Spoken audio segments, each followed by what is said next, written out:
কক্সবাজার সদর উপজেলার চৌফলদণ্ডী ইউনিয়নের উত্তর দক্ষিণ ও মধ্যম রাখাইনপাড়ায় প্রায় ৮০০ পরিবারের বাস। সম্প্রদায়টির মরদেহ সৎকারে পানি উন্নয়ন বোর্ডের বেড়িবাঁধের পাশে রয়েছে ২০০ বছরের প্রাচীন শ্মশান, যা ২০০১ সালে আবেদনের পরিপ্রেক্ষিতে ৪ একর জমির শ্রেণী পরিবর্তন করে শ্মশানের জন্য বরাদ্দ দিয়ে রাখাইন সম্প্রদায়কে আইনিভাবে দখলও বুঝিয়ে দেয় জেলা প্রশাসন।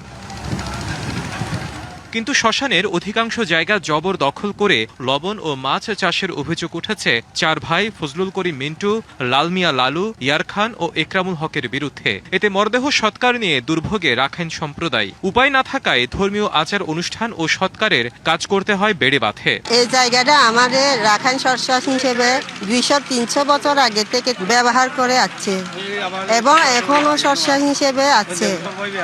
থেকে শ্মশান আমাদের কাছে দখল করতে চাই, এই জন্য আমরা এখানে আছি।